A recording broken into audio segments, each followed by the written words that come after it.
Hey guys, welcome to our review of My Hero Academia Season 2, Episodes 9 and 10. I'm your host, Frozen Stratos, and with me today we have... Cinder Blaze. And strange words. Guys, welcome back! This review is very late. Well, no, it's right on time. Oh yeah, for episode 10. Just came out. This was all planned, guys. Yeah, hey, dude, let's start with episode 9. And man, did I cry a lot. Because Really? it was real emotional. Because friggin' best girl giving it her all. And friggin' not coming out on top, but coming out on top in my heart. So That's that was fair. friggin' good. However, you gotta be careful with use of best girl, because that might incite some. Oh no, I want response. debate in the comments. I want hate speech to be spouted. I want the most toxic community. We would like to get as many dislikes as possible on every single video. Like, But not on our channel. Dislike everybody else's channel. Spread hate except towards us. Alright. But no, Man, this flowed right off of the last episode, and I mean, because I feel like you could really just have a supercut of all of these episodes and have it all kind of blend into one omnibus of I don't know, big animated chunk of thing. You know what I mean? yeah, you can combine like episodes 9 and 10 because they were like No, not one just or two. 9 and 10. Like anything about this part of the arc. Oh yeah, you could condense it down a bunch because the arc was it wasn't that long of the manga. It's mostly due to the fact that they spend a lot of time with what I consider to be the kind of empty panels where it's just like exposition and information and just kind of the transitional scenes. Well, like And they keep all those in, and they expand on them a bit here and there. So it makes it a lot. It stretches out a lot of stuff, but that makes sense because it's probably going to be a long-running anime.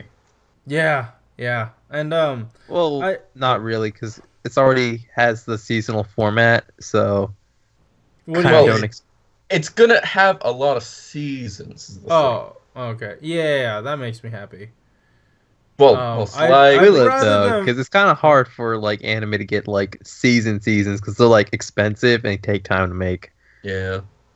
What are you talking about? Like even the more successful ones take forever to get a new season. Yeah.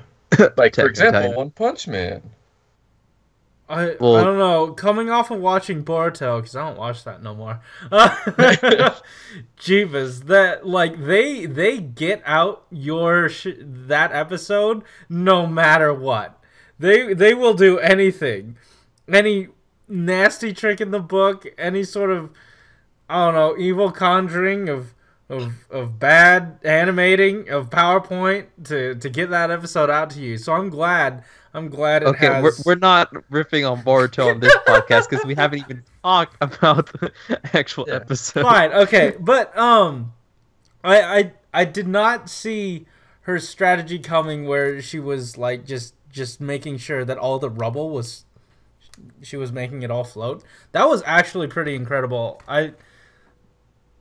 I don't know. I haven't seen anything like it. It was, and then once it all came tumbling down, even then she couldn't win, but it was still like she really, really gave it her all, and I felt it throughout the episode. Yeah, I watched Actually- that episode twice, and like during like all those explosions, you can see like when the rocks are flying like towards you, just like it doesn't really occur to you that hey, maybe they'd never come down. Yeah. It's like There's still a lot of rubble usually around the shot, so it seemed like it was just normal. It was like a normal battle. Yeah. So they really close in on the shot. I mean, like it's already a pretty exaggerated format. So what you see on what you see in front of you isn't like you know what I mean? It's not actually represented there in an accurate manner, since it's always in such an exaggerated form.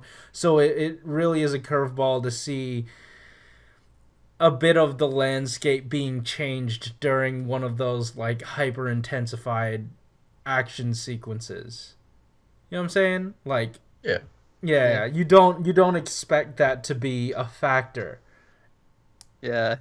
But you just hit me with a bunch of big words, and like I understand what you said. Just like, you gotta pull out the jargon for this one. How about I pull out the Jordan? Jordan, what do you like about this episode? Well, okay. I personally liked how they just showed off how strong Bakugo was. Like how insanely OP against anyone else that isn't a main character. No. We're gonna touch on OP stuff, episode 10. Oh, Jeebus. But episode 9, it shows off he's just shows off how good of a rival he is for freaking Deku, because Deku's whole thing is Deku's really good about being what's it?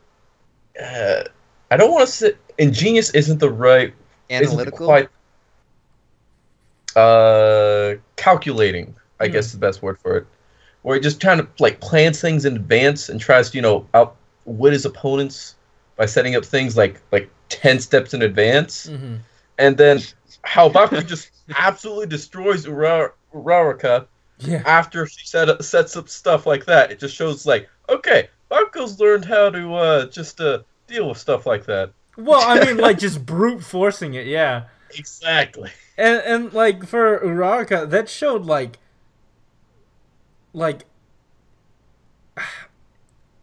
an insane amount of I had the word earlier, but it's 2 a.m. so it immediately left my brain.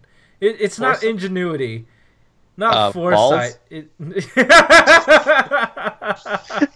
Creativity? No, it's another word. It's a big one, but I forget it. Okay, well, just describe it in terms that are close to it. Look, man, I've forgotten entirely what my point was gonna be. So let's move on to another topic about her that really emotional scene where she broke down crying on the phone with her dad, and I really felt that. I really felt that scene. There are moments where I have felt that there's just something that washes over me if I'm on the phone and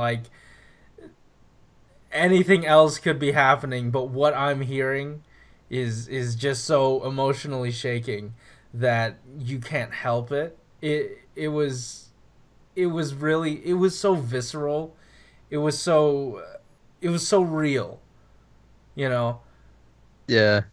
I also felt it a lot more from Deku, just personally, because he went in there because he kind of wanted to cheer her up in a way, and kind of just make her feel better about the results of the match, but he knew he wasn't really doing it.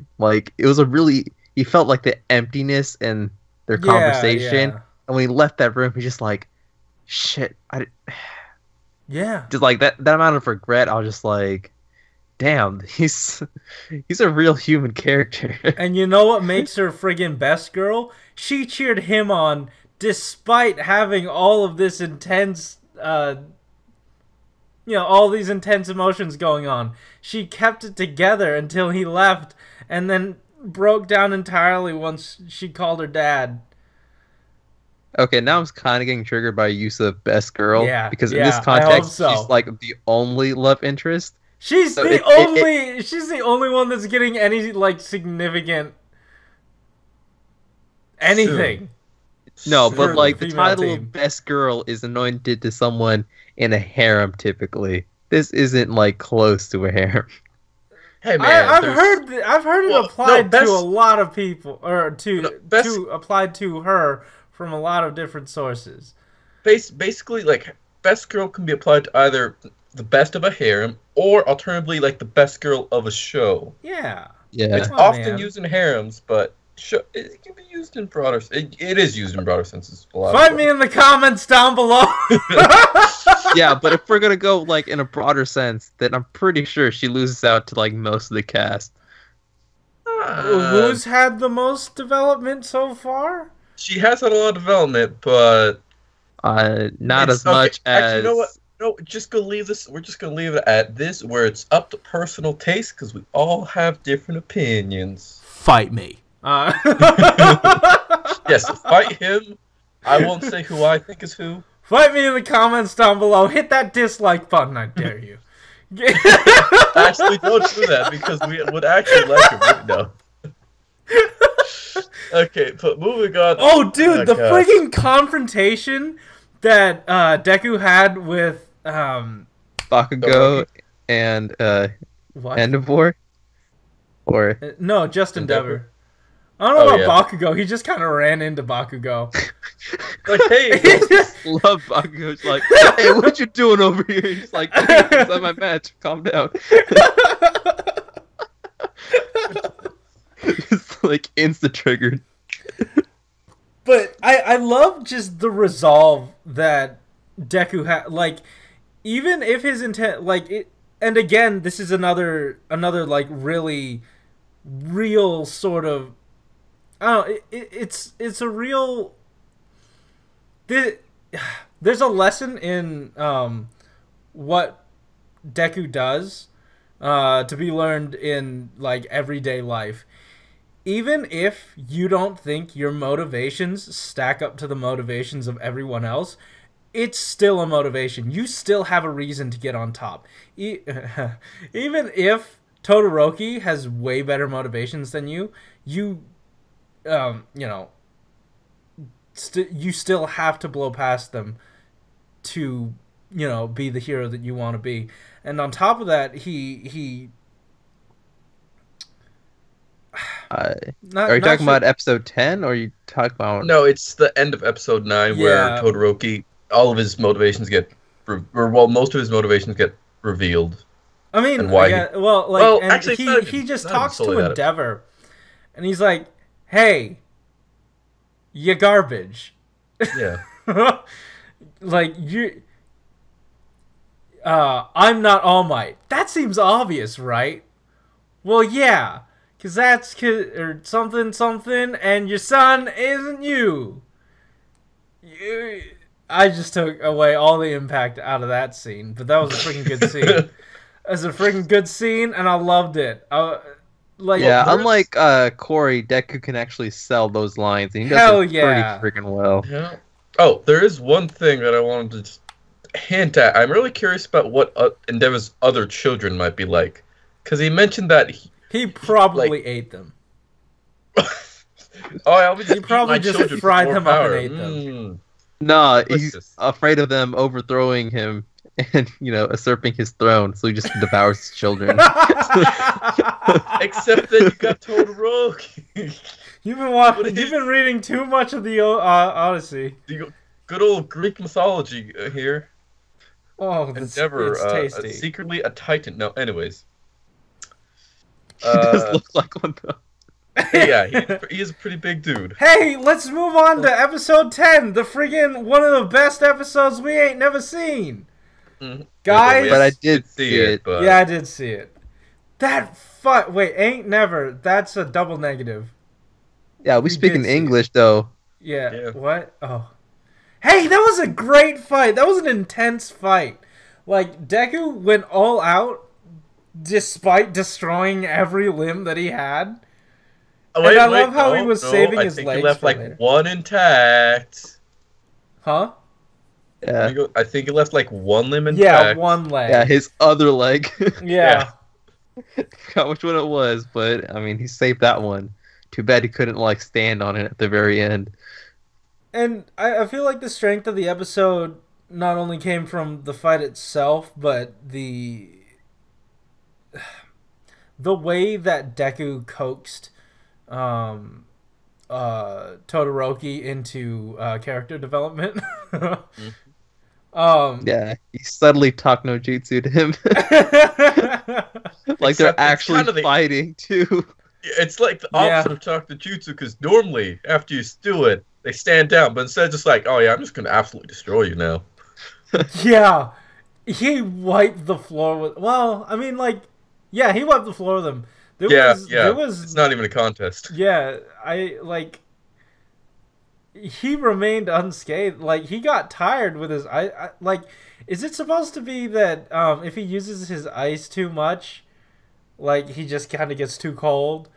Yeah. So he needs to warm himself up?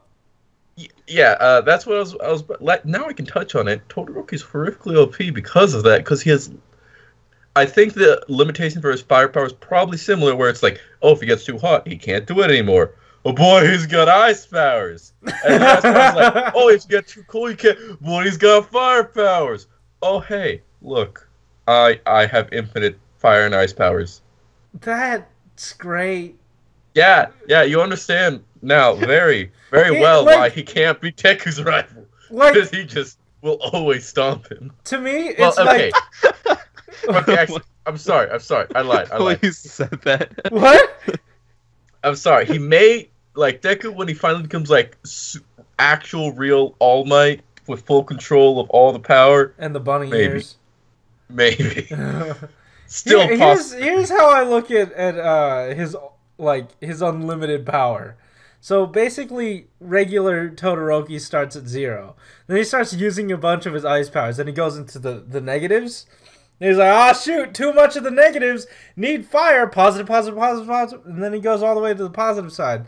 Like, he just keeps swinging his balance. Nope. You know what I mean? Because he uses them both at the end of the episode. So he's kind of like... Yeah. It was incredible. Like, the animation that was going on, friggin' beautiful. Everything was just so kinetic. I loved, like, every time Deku blew him back, he still, like, smacked himself against a pillar of ice that he, like, made last second. Yeah, and like for the big, like when he launched the punch at him, he had the ice and it would break away and just be like keep on forming the ice behind him, so he wouldn't get out of the ring, which is really friggin' annoying for this freaking match. You know, Todoroki brought up a good point. Now you've got me at my full strength. Who's the idiot now? Yeah. Well, like, it's not a... That wasn't the type of victory that no. Deku would have wanted. Yeah, like, even if he did just, like, you know, wipe him. Mm-hmm. Like, he probably could have just killed him, because he did land punches on him. Well, here's the thing. Deku, by the end of the match, like, if he threw that punch while Todoroki was still using ice powers, I assume Todoroki probably could have, like, tried to stretch himself with his ice powers. What? Maybe get hurt as a result. No, he would have shattered his internal organs, and he would have killed him. No. As in he just freezes Midoriya in midair. That sort of thing. I love how at least he's in the ring. He's in the ring though, so he wins. I love how when they finally got close to each other, like Deku goes for the punch, and then all that Todoroki does was give Deku a cast. Like, here, let me help you. Oh! Well, Deku was kind of horribly injured, and like having a block of ice on your mutilated arm probably sucks. But at that point, I don't think Deku really cares. Yeah. I don't know what he would have done with that. I don't know. He kept using his broken like his fingers just to indicate that they were technically more broken. They just turned a different shade of purple.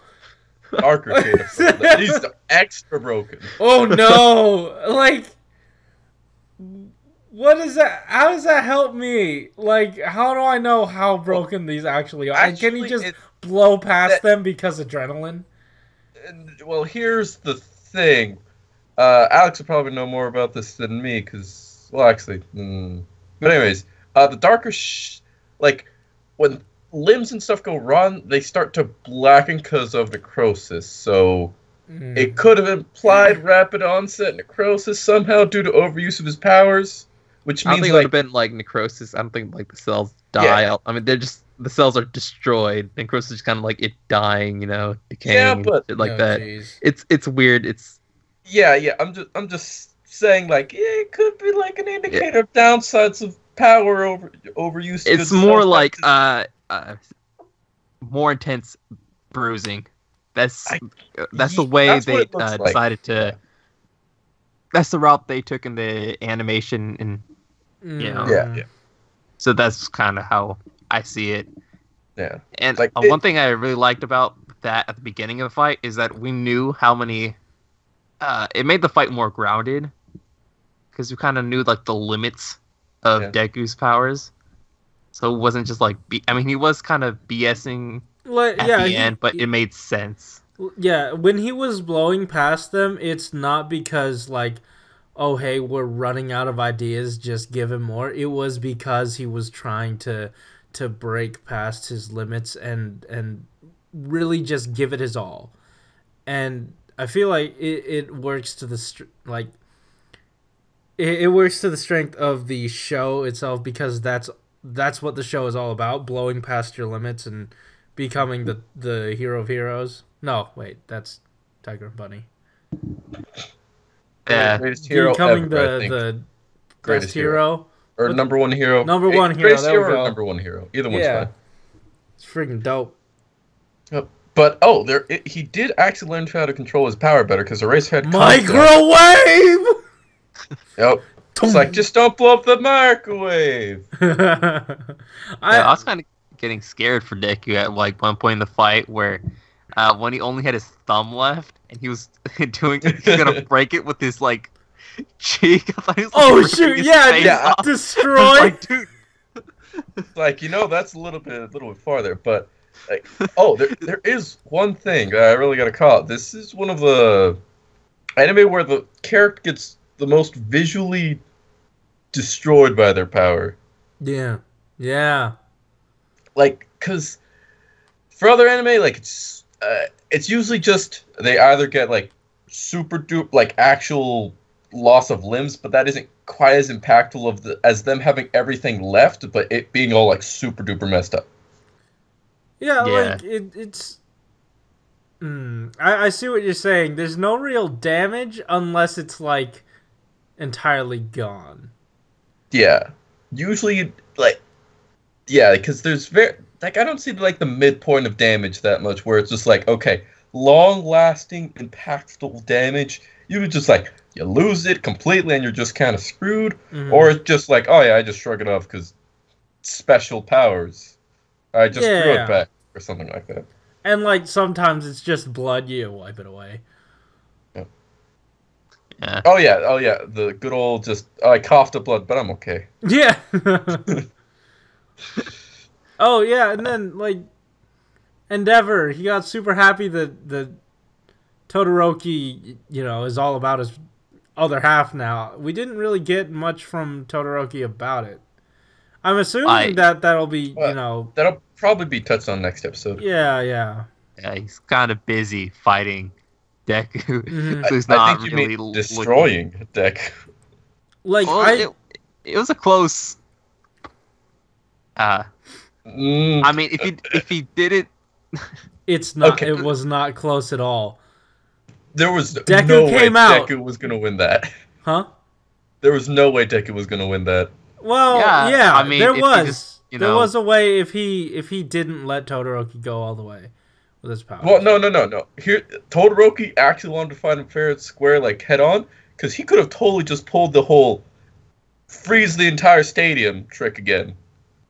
Yeah, no, but knowing Deku, because that's why Deku went with the immediate loss of it. He went for it with his first finger because he didn't know how strong the initial wave was gonna be. So he knew that like a full frontal assault like that, and at that point he was more about staying with one, like his ice half. So he wasn't about to go all out with it, risking himself being severely weakened, especially against Deku, who's the one that's been like analyzing everyone from the beginning. Yeah. Yeah. Speaking of which, special shout out to Bakugo this episode. Oh yeah. Actually, he was a really good commentator for this fight, and like him being Deku's rival and everything. I really like those type of perspectives, on a fight, because like the rivals usually have like a pretty different one from like the cheerleaders, right? Cheerleader? Like Ida and Oh yeah. It reminded me of that episode of Shinkenjur when I think not Decker, Frank. Think of it like Kaiba commenting on Yugi's duel rather than Joey and Taya. Yeah. Like Taya and Joey are just gonna be saying like the bullshit and like Yugi. And yeah, so go ahead. Oh no, I was just gonna say some random other thing. It was just like, oh yeah, he's got Dark Magician. He's gonna win now. Or that was a really bad joke. That was an attempt at a joke. That was a Joey impression. It was vaguely resembling it, but yeah. It's not a Joey impression if your chin isn't all the way like out. Yeah. But like when Bakugo was kind of talking about the fight, it was kind of like he was fighting Todoroki, like in his mind. He was just like thinking like how he would beat him. He's just like, well, he's got to run out of like juice eventually. Like quirks are a physical trait. And no, he's, like, that's the problem with this Todoroki now. Like, is his weakness happening there on his body? He does not have a weakness anymore. Well, not that we know of. Okay, actually, no. From what I can tell, he does have the generic weakness of physical fatigue after however long usage of his powers. Yeah, usually after a long back conversation, to zero with his other half. What? What? He just resets back to zero after his other half gets in play. No. Like there's some physical fatigue involved. That it's not that much, from what I can tell, because he was slightly sweating. Right at the end of that. Maybe because also it was hot because there was an explosion. No, but he also had the ice business going on. I think that was actual sweat. He was also panting. So I think there is a bit of fatigue on, but I think it's something along the lines of, oh yeah, if he uses both his powers at like full blast for an hour, then he'll get tired. It's probably something ridiculous like that. Yeah. For like other physical quirks is probably not as much because Bakugo's runs on sweat, right? Yeah. So he actually gets stronger. What? He actually gets stronger as he fights. But he does get more tired, right? Yeah, because of the like generic physical fatigue of fighting. But he sweats more damage, more explosions. Yeah, but Todoroki's fine with being OP right now. It hasn't. I mean, yeah, Todoroki will always be fine with being OP. The audience is. I'm just okay with him being OP. I don't know if I don't want it to stick, but from what I hear from Jordan, I have not seen any powers that beat his yet. Well, thanks for spoiling it, Jordan. I mean, my bad. Like usually they like show this super OP ability just so they can trump it with something else later. No, it's just I want to see Endeavor in action. He's probably he probably can just do the laser thing like Todoroki did, just on command. And fire things like it probably wouldn't be that special. His poor mom. I want them to have a good ending. I think we should go back to that because that was kind of like a major part of this episode. Yeah. The whole backstory with Todoroki feels bad, and I hate Endeavor. They didn't really spend too much like time on it, but they did it in a way that was like a bit more focused for the episode. Like we didn't have just a full-fledged flashback. It was just like him having like flashes of his mother doing terrible things of like that memory. They did a really good job of pacing it. Yeah, and it wasn't like he was gonna have like that whole story just play in his mind during a fight. It was just like when Deku would say something about like how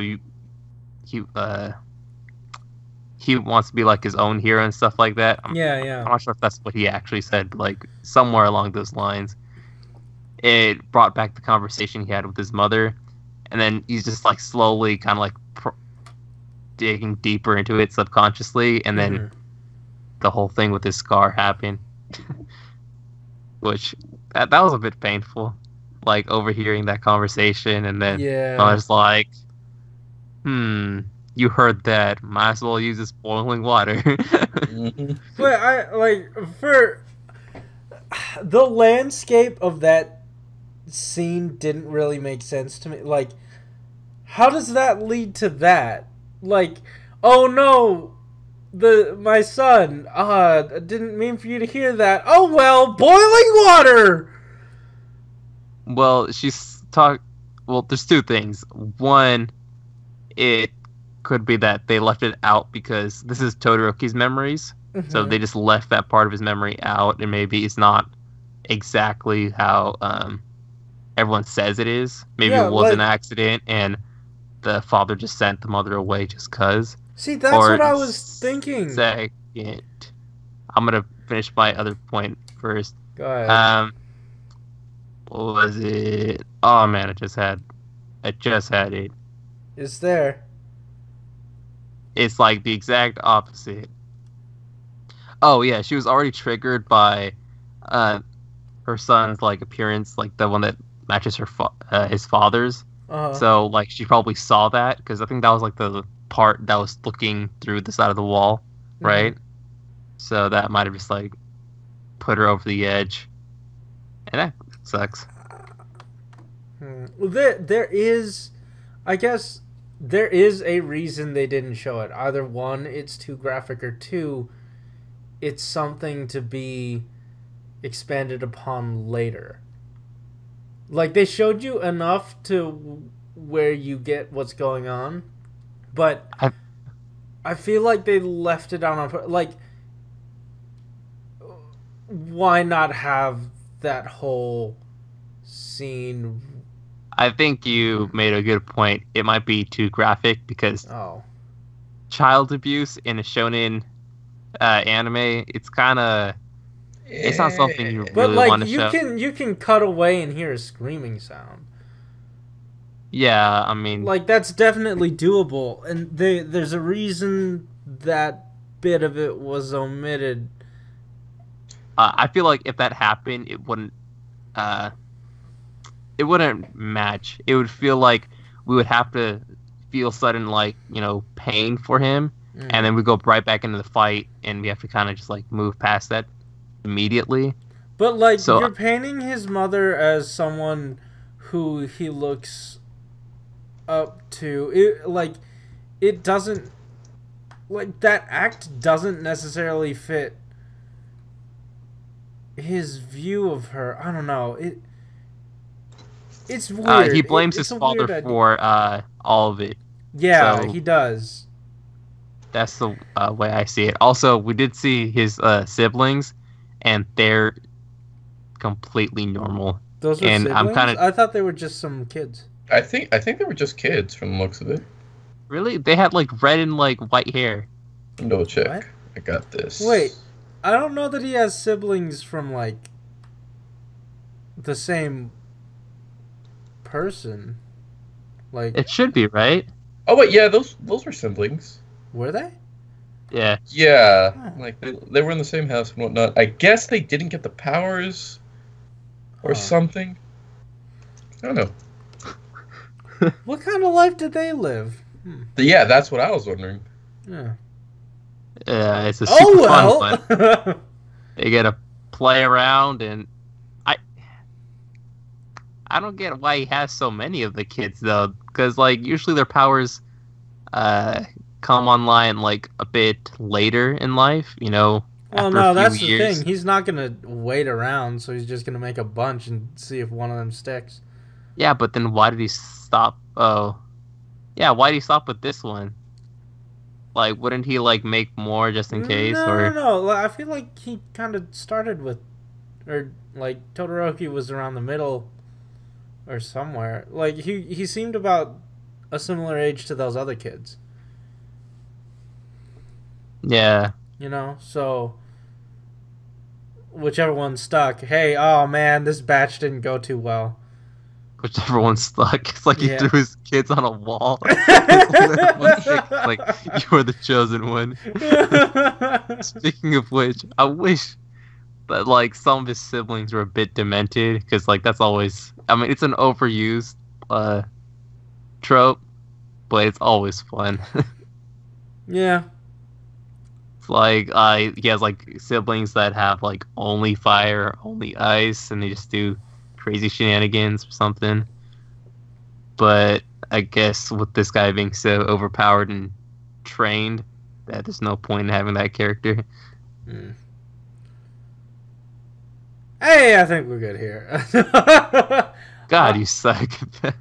Actually, no. Just I checked the manga. I don't think he did. They showed the scene in there as either. Strangely enough. So what are you saying? Huh? So what are you saying? No, I'm just pointing that out. I was just double checking to see if it was just a random anime difference because it's airing on TV rather than a manga. Because manga is usually more explicit than anime, from what I could tell. Right. Yeah, they don't waste like screen or panel time in manga, typically, unless you're reading Nisekoi. But for the anime, it could have been like some random filler scene that you just fill in space that isn't really from the manga or has like significance otherwise. Okay. Yeah. All right. Well, I think I'm out of points, and man, it's 2:40. Guys, are we good here? We're good here, but you left to know the secret of when we recorded. What are you doing? Who cares? We said it at the beginning. Hey guys, it's 2 a.m. If you welcome to Go Mango Anime Cast. Guys, fight me in the comments down below. Hit that like button or hit that dislike button if you don't like our points of view, and also subscribe to just always listen to it. And social media it's inside the descriptions. Jordan Poops and with Discord chat. Dingle my dongle. See ya. Bye. Yeah.